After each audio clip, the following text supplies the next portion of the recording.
Why Brazil's noble efforts in World War II shouldn't be forgotten. This is interesting because I don't believe I have heard anything about Brazil in like World War II at all from what I have learned of World War II. They don't teach you much about Brazil's input to World War II at all. It's just kind of like they'd show a map and they'd be like, these guys were all on the Allies, these guys were all on the Axis, and that's pretty much it. They won't tell you like anything but the big players, what they did pretty much. Yeah, and even like from like an American education standpoint, it's very just zoomed into Europe, and that's what you learn about for the most of the ongoing conflict for World War II. Barely even learn about like the Japanese invasion or anything. Like you just hear Pearl Harbor and then the U.S. coming through. You don't hear about like, I mean, you hear about, they like mention Manchuria, the invasion of Korea, the stuff that goes down in India, stuff like that. Usually it's just like they show like how much they took and a few battles. Yeah,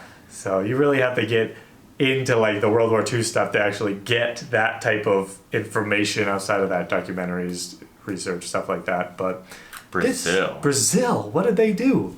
Let's find out. If you enjoy, subscribe, like the video. We got more Brazil content on the channel. Check it out, as well as stuff from all over the world. Ooh, if you want to see us all over the world too, go check out our travel vlog channel. We will definitely be to Brazil sometime. There's so many cool things we have to visit from all these videos we've watched. So we will have to get there. And we will be posting a travel vlog when we're there, I'm sure. So go check out that channel, subscribe, and then while you're there, you might as well watch some of our vlogs from other countries. I'm sure we'll go on some like South American tour eventually here. Right now we're in the European tour. Yes, the Europe.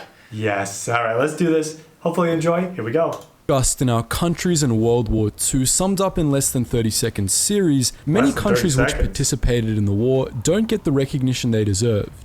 Often when people think of World War II, they think of the heavyweights like Germany, Japan, Great Britain, the US, and Russia. But what about a country like Brazil, the land of the cobras formanches, the smoking snakes? While this South American country didn't declare war on Germany and Italy until the latter half of 1942, they entered the war with the hiss, going toe-to-toe with more military-equipped enemies in both the Battle of the Atlantic and the Mediterranean theatre.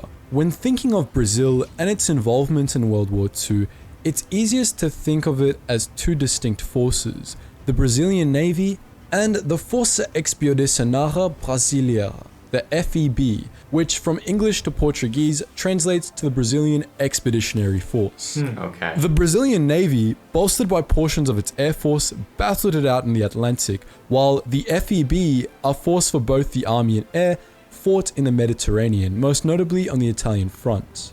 With these two stages of war and their Brazilian participants clarified, let's plummet into the Atlantic for a closer look. The front.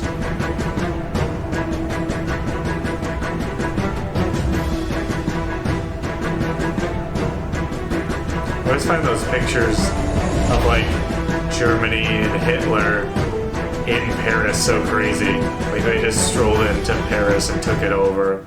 With German U-boats operating unopposed between Brazil and West Africa, the US negotiated with Brazil to construct air bases along their coast. Up until this point, the Axis hadn't been targeting Brazil craft anywhere, but perceiving the construction of the aforementioned American bases as a sign that Brazil had abandoned its neutrality, they set them in their sights. In the first half of 1942, German U-boats put 13 Brazilian merchant ships under the waves, and later that year, one single German sub, the infamous U-507, put 5 Brazilian ships under in a single day. These attacks, which claimed the lives of some 1,600 civilians and sailors, inspired the Brazilian government to make their opposition to Germany official through a declaration of war.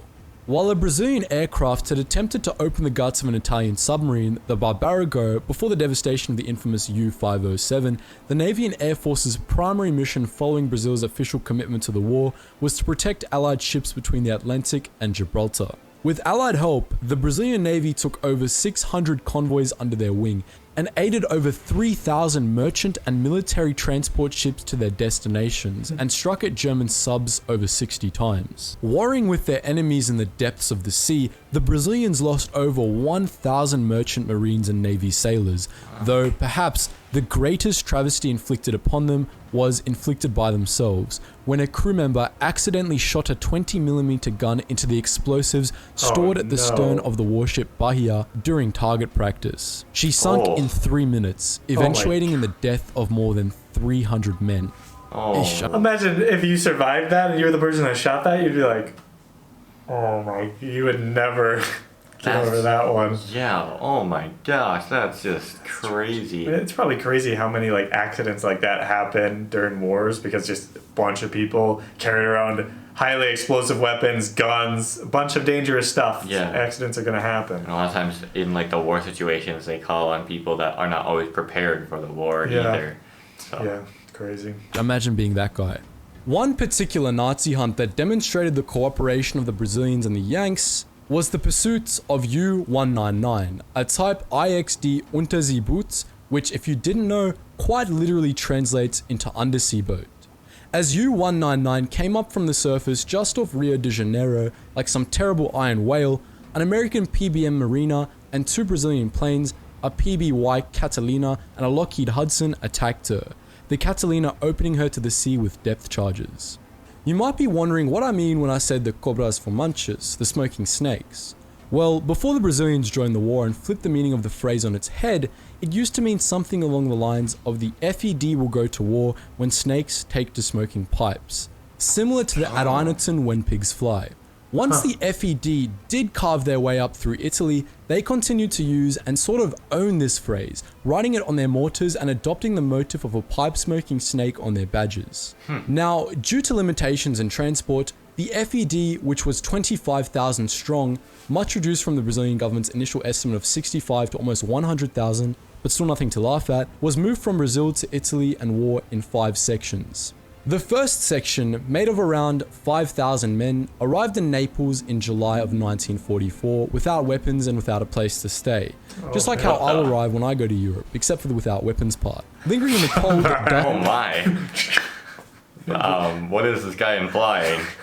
I was going to say, that would be such a nice thing to just show up in Naples. You'd be like, but no, you're showing up to get fight. shot at. Yeah, wow. And they just have like, there's nothing there for them.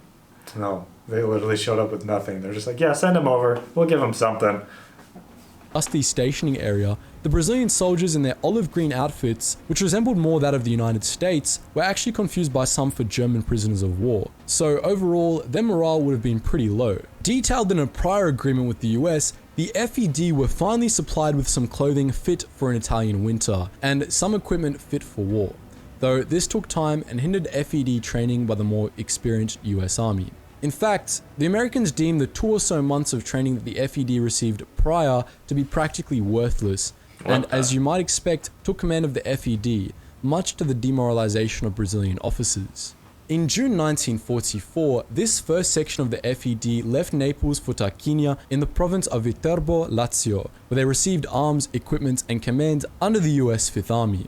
About a month later, they moved closer to the fight, near to the confrontation line at the Arno River, where they received some of their most crucial military training and regained some of the morale that was stripped from them in their pants-down arrival to the Italian fronts. With the 4th US Army Corps dangerously short on manpower, a FED detachment was sent to reinforce them. Their first mission was to relieve US troops in the action zone between the Serchio Valley and the sea. The Brazilians in this detachment were the first to taste war in the Italian front, and with that very first taste, they hungered for more, penetrating some 40 kilometers into the Serchio Valley between mid-September to the end of October 1944. After a succession of victories from Massa Rossa to Barga, the FED were redirected to a base at the border of Tuscany and Emilia-Romagna, where they fought in the Frisian Mountains on the Gothic Line. In another demonstration of cooperation between the Brazilians and the Yanks, between February and March 1945, the FED detachment toiled alongside the US 10th Mountain Division to, after returning from brutal German counterattacks with lessons learnt, banish the Germans from crucial artillery positions perched on the northern Apennines. Monte Castello was one of such positions, and the battle for it didn't occur overnight, but from November 1944 to February 1945, through the midst of a cruel winter and over jagged, crumbling ridges and slopes. Here, the FED were fighting an uphill battle against nestled defences, artillery, mortars, machine guns, rifles for 4 months. After a failed assault in which the Brazilians copped 150 casualties, as opposed to the German casualty count of only 17, a German captain told an FED captive, "Frankly, you Brazilians are either crazy or very brave. I never saw anyone advance against machine guns and well-defended positions with such disregard for life. You are devils." What the? Much of the Allied victory in the final assault on Monte Castello, called Operation Encore, was credited to a Brazilian artillery division who cannonaded the summit of Monte Castello and made passage for the rest of the FED. Overall, this particular battle was of great symbolic importance to Brazilians and the fighting spirit of the FED, cementing their status as a force to be reckoned with in the remainder of World War II and beyond. FED victories in the northern Apennines granted the Allies passage into Bologna and ramped them into the final assault on the Italian front, which ultimately led to the unconditional surrender of the German-Italian army and the capture of more than 13,000 Axis troops by the Smoking Snakes alone. Before World War II, many Brazilian soldiers had never even endured anything close to the harsh European winters that was present in Italy upon their arrival. Yeah, I bet. These men, the soldiers of the FED, spent most of their trip being ill, only to receive a sickly greeting by the Allies in Naples and sleep in a dust crater. They rocked up to the Italian winter without clothes and to war without guns. They were told by the Yanks that their prior training was pretty much worthless, and after a crash course in fighting elite Wehrmacht troops, were thrown into battle alongside experienced US soldiers. And despite all of this, despite them basically winging it, they managed to punch through crucial Axis holdings and help slingshot the Allies to victory in the Italian campaign. Brazil's international position following the war may have been different if, as desired by the Americans, the FED had remained in Europe as part of the Allied occupational forces. But let's save the politics between Brazil and the US, both prior to and following their contribution to World War II, for another video. There's a lot of ground to cover there, a lot going on under the iron covers of war. I guess the triumphs of the Smoking Snakes and the Italian front sort of make up for the self-destruction of the warship Bahia in the Atlantic. Sort of. But on that sinking, and to wrap up the video, which World War II blunder do you consider to be the most ridiculous? It doesn't have to be the largest or most catastrophic per se, but more so the most avoidable or outright improbable. Let me know in the comments section below. And just before you go, guys, make sure you check out all the... Alright, well, that was interesting. I didn't realize that they were so crucial and they were devils according to the Nazis. Yeah, I mean, the things he was saying at the end there is pretty crazy. They were just thrown into this foreign area, no knowledge of like what to even wear for the winter. They just have absolutely nothing, and they still were able to push past that and just accomplish so much. Some of the crazy things that happened during this time period. I mean, it was literally the fight for the entire world, and people had to put it together. Brazilians had to go to Italy, go into the winter, even though they're used to the nice, Brazilian climate, and they're like, and Italy for us is a warm place. Yeah, Italy was quite warm for us. I mean, we went in the summer, but even in the winter, it'd be warm. Yeah, they're like, why is it at 85 degrees? It's so interesting too, just the small events that take place that lead, this would be, I'm sure it was a very big event, but from the scale of the war, this is a small event, but without it, who knows what would have happened. Who knows? So many small things leading into big things, leading into the whole result of the war. The Allies needed that Italian front, and the Brazilians helped it. Things could have been very different. Anyways, thanks for watching, everybody. Hopefully you enjoyed another Brazil video, a little history of Brazil video for you guys. If you did, subscribe, like the video. We'll be back with more soon. See you later.